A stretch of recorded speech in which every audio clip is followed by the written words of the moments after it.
साथ अब हमारे पॉलिटिकल एडिटर ब्रिजेश पांडे जुड़ गए हैं। सीधे ब्रिजेश के पास चलते। ब्रिजेश, जिस तरीके की वोटिंग है, जिस तरीके का माहौल है, प्राइम मिनिस्टर ने भी एक लेटर लिखा बिहार के लोगों के लिए।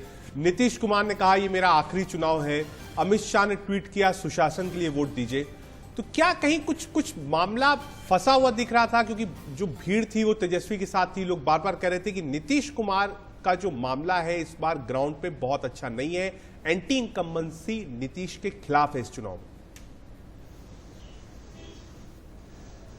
देखिए, दो चीज है इस बार। एक चीज पहली बार होने जा रही है, वो है चिराग पासवान, जो अपने जो क्लेम करते हैं कि हम एनडीए के साथ हैं लेकिन वो जेडीयू के खिलाफ हैं। तो इसमें वो जेडीयू के 122 कैंडिडेट्स के खिलाफ अपने कैंडिडेट्स उतार रहे हैं, जिसमें जेडीयू के बागी कैंडिडेट्स हैं और भाजपा के बागी कैंडिडेट्स हैं। और ऐसा जेडीयू के लोगों का मानना है कि बीजेपी में एक खासा वर्ग है जो उसे परोक्ष रूप से समर्थन दे रहा है, जिसके चलते जेडीयू की खुद की हालत थोड़ी खस्ती बताई जा रही है। इसके अलावा एक मैसिव एंटी इनकम्बेंसी है जो नीतीश कुमार झेल रहे हैं, जिसके चलते जो शुरू में माना जा रहा था, 1-1.5 महीने पहले जैसा लग रहा था कि ये केकवॉक होगा नीतीश कुमार और एनडीए के लिए, वैसी स्थिति अब नहीं दिख रही है। कई कई जगहों पर सीट दर सीट मुकाबला है और एलजेपी के आ जाने से इस मामले में पेच फंसता दिख रहा है। दूसरी चीज की जो 1-1.5 महीने पहले जैसा मैंने बोला कि ये माना जा रहा था कि आरजेडी कोई बहुत बड़ा फैक्टर नहीं होगा, वो सारी चीजें अब धराशायी दिख रही।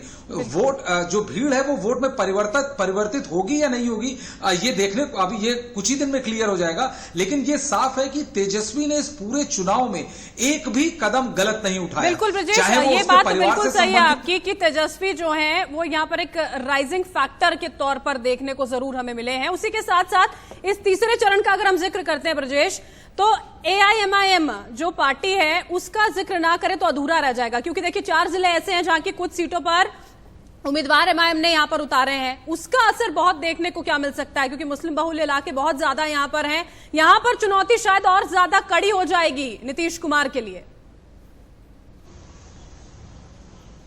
देखिए, इसमें एक और पेच है जिसको लोग एनालाइज नहीं कर रहे हैं। बहुत बार ऐसा होता था पहले कि यदि एक ही जाति के 2 कैंडिडेट खड़े कर दिए जाएं तो वोटों का पूरा विभाजन हो जाता था। लेकिन जिस तरह से राजनीति पिछले 6-7 साल से आई है, बहुत सारे लोगों का यह मानना है कि जो एक पर्टिकुलर कम्युनिटी या 2 कम्युनिटी के लोग हैं वो बहुत ही टैक्टिकल वोटिंग करेंगे और उनके सामने ये भी एक दिलचस्प चीज होगी कि क्या हमारे जिस कैंडिडेट को हम वोट दे रहे हैं क्या वो बीजेपी को हरा पाने में सक्षम होगा या नहीं। मुझे लगता है ये भी एक मेजर रोल प्ले करेगा। और यदि ये डाउट कैंडिडेट वोटर्स के दिमाग में आ गया तो उससे आरजेडी और कांग्रेस को बहुत फायदा होगा। आप 2015 का उठा के देख लीजिए, तब तो खैर जेडीयू महागठबंधन का पार्ट थी, लेकिन उसके बावजूद 20 सीट करीब आरजेडी ने जीता था, 10 सीट कांग्रेस ने जीता था।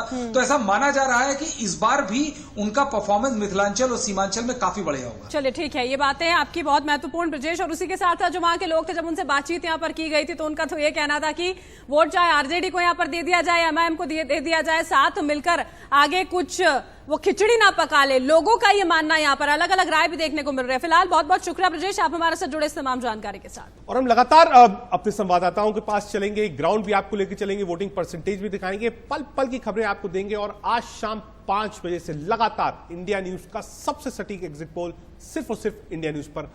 वक्त हो चला एक छोटे से